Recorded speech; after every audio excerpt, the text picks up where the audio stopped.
Imagine you let your AI agent buy, sell, or even invest for you.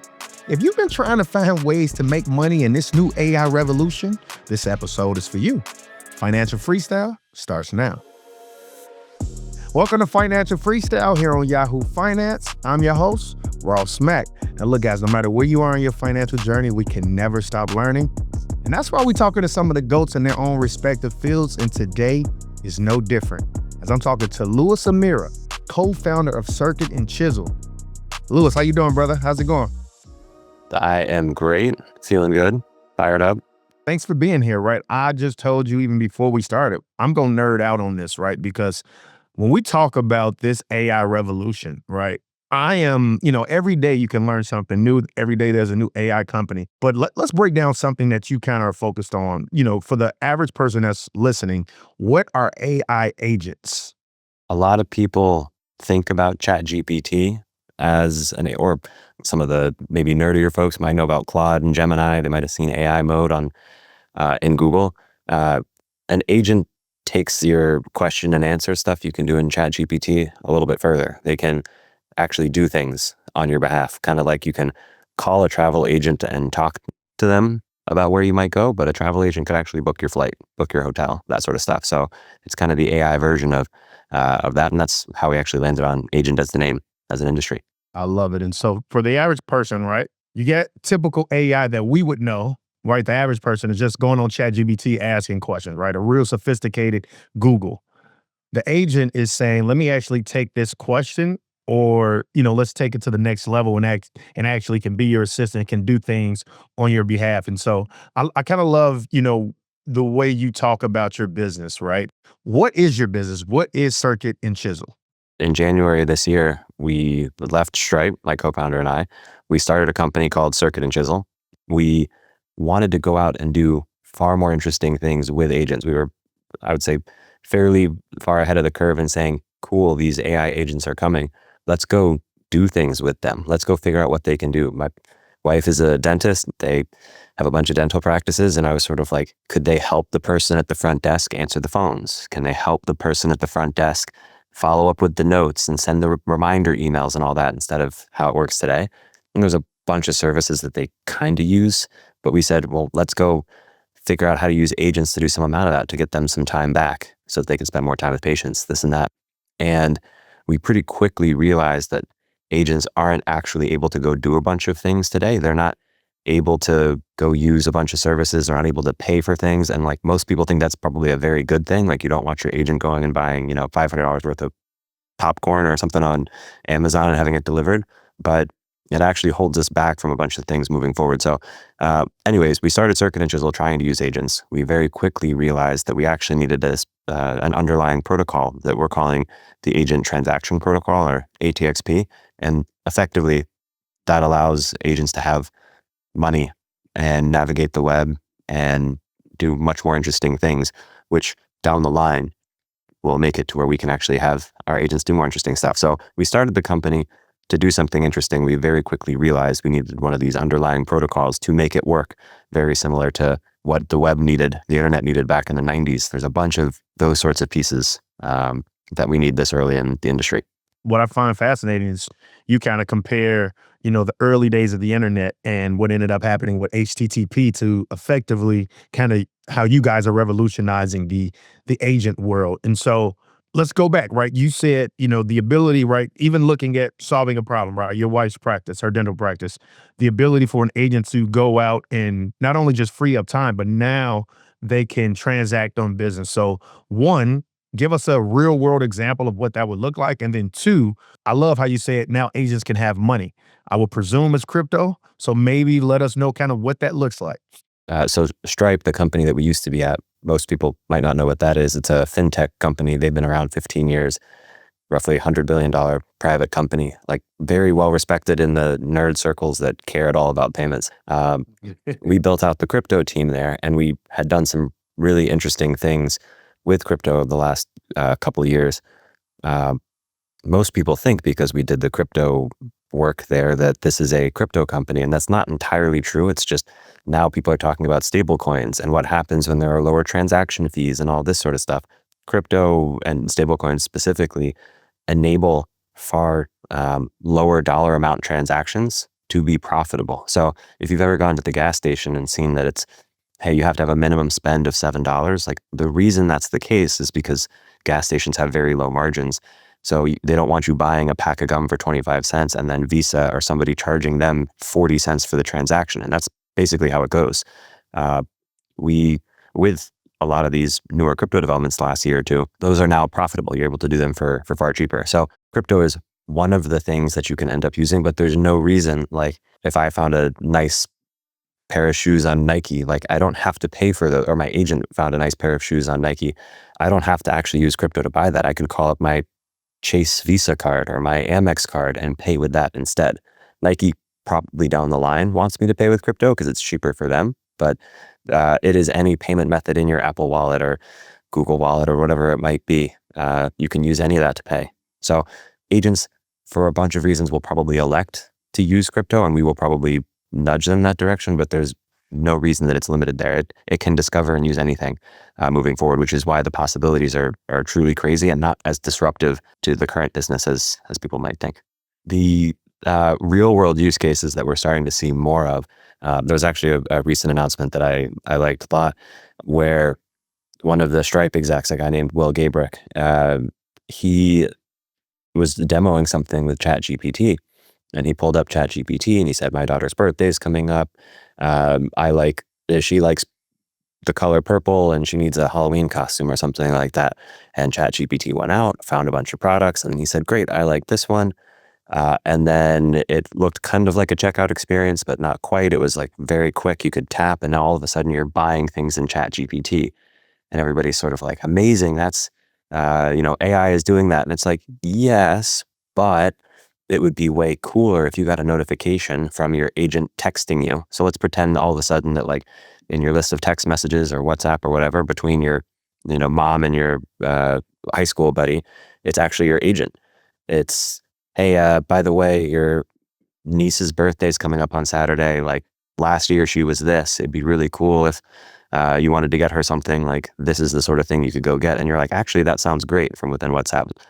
Would love to. Then it can go off and purchase. So that is just bridging from maybe one of these LLMs or ChatGPT saying, like, hey, you asked me to make this in like the style of Dr. Seuss, here's your poem. Taking it one step further and being like, no, now I'm actually going to make the music video, or I'm going to make the purchase, or I'm going to compile the shopping cart, whatever it might be. That goes from like giving you an answer, kind of like Google, to doing something on your behalf and saving you time or finding a better deal, whatever it might be. That's when you go from sort of AI and add the agent component to it. One, I'm trying to truly understand it, but I understand the end of last month, ChatGPT, right, announced the ability for kind of instant checkouts, right? Mhm. I saw, like, the Etsy's of the world. I don't know if this is a threat to Amazon. I don't. So, like, my question here is, like, are you looking to integrate with different AI players or other merchants, et cetera? Like, kind of help us understand, what that business model looks like then. We announced our funding a few weeks ago, and if you look at the press release and some of the stuff we put online, we had execs from Google, we had execs from Coinbase, Solana, which is a blockchain, OpenAI, Anthropic, Microsoft, Amazon board member. Like, we had people from all of these different entities that invested in our partners, because you need this like neutral way for all of these different entities to end up playing together. So to nerd out briefly on the HTTP bit, if you're ever looking at like HTTP, :/ google.com, like, the story on HTTP is fascinating, but if you had to pay every single time, or if those things were walled gardens and you had to guess, do I put HTTP at the front? Do I do something else? It's kind of similar to Android and iPhone. Like, you could go make an iPhone app, but it doesn't actually work on Android without some help.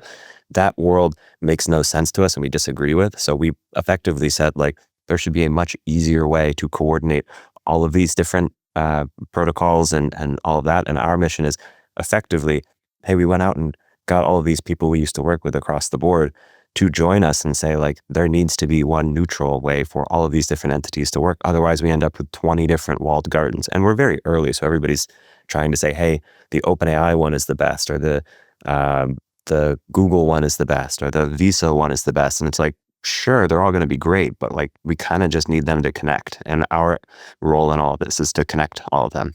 Going back to your real world example to a person that's at home, you train your agent, they think like you, technically they could be your assistant. And so you have your niece's birthday coming up.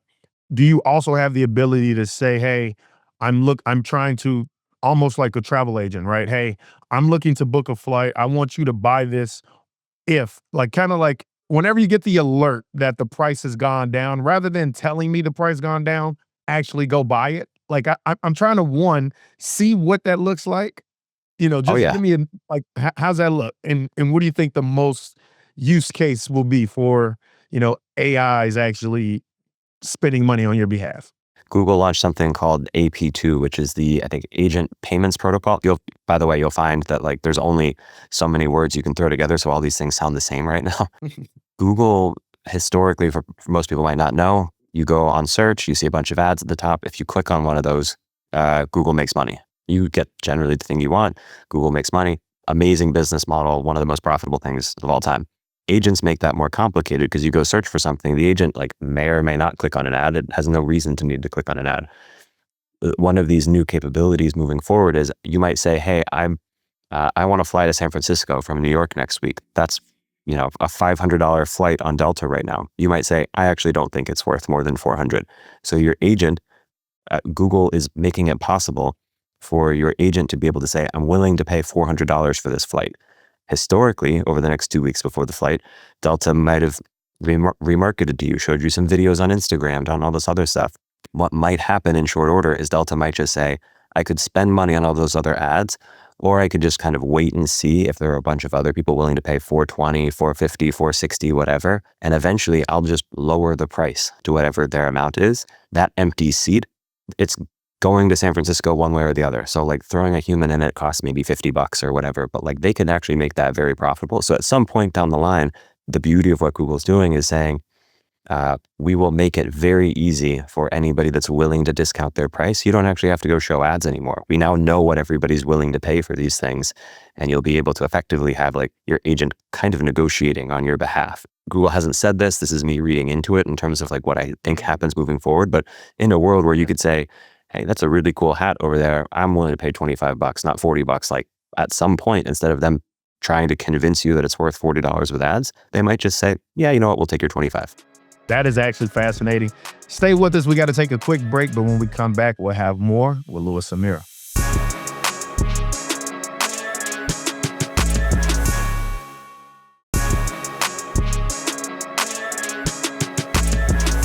All right, guys, welcome back to Financial Freestyle here on Yahoo Finance, and we're talking with Louis Amira.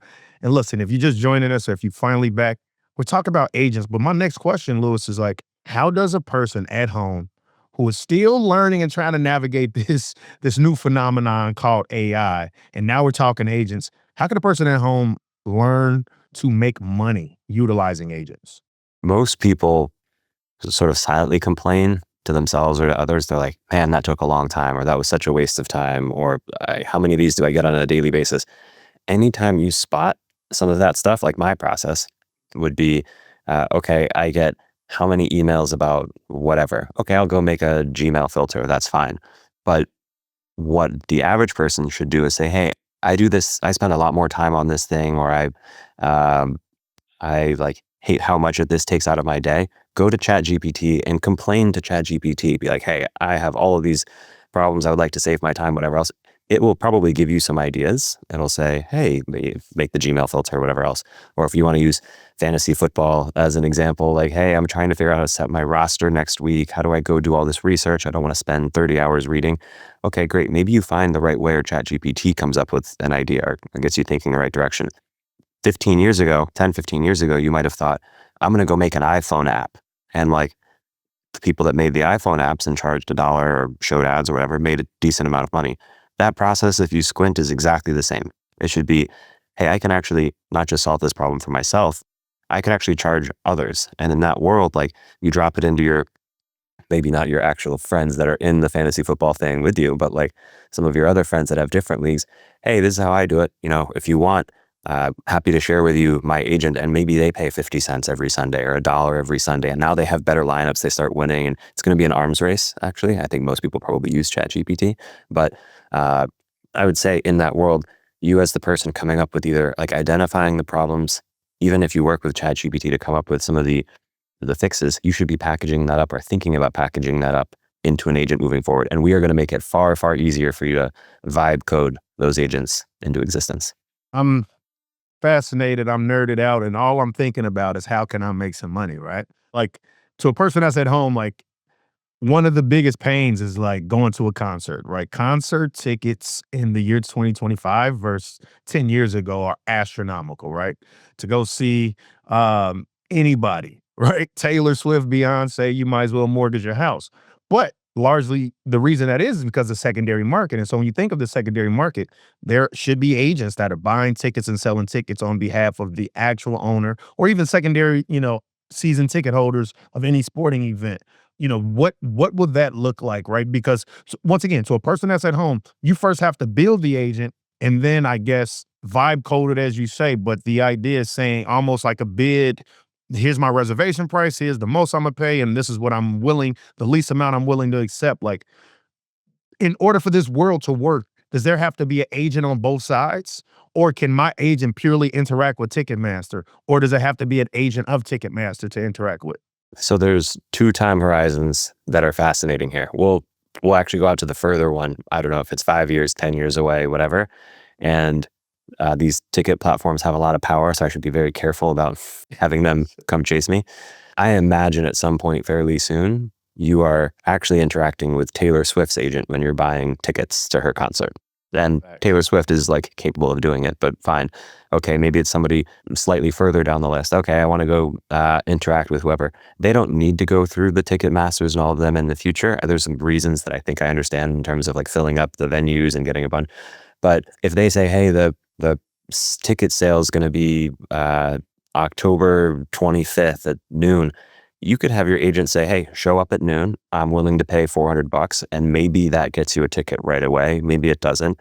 Maybe you end up in the list where you're buying them from others later on. But like, there's no reason you should have to go to the website, hopefully line up at noon, hopefully have the right price. Like, for everybody in that chain, it is a matter of like, who is willing to pay what. And there's much less, I mean, if we go deep into the economics, like there's much less deadweight loss when you end up letting everybody express what they want to pay and what they want to be paid. So maybe that was the long-term time horizon. The short-term time horizon is like the reason that these ticket masters and everybody else end up existing as it comes to like hot shows and stuff is because you need somebody to come organize you. Like, everybody plays a role.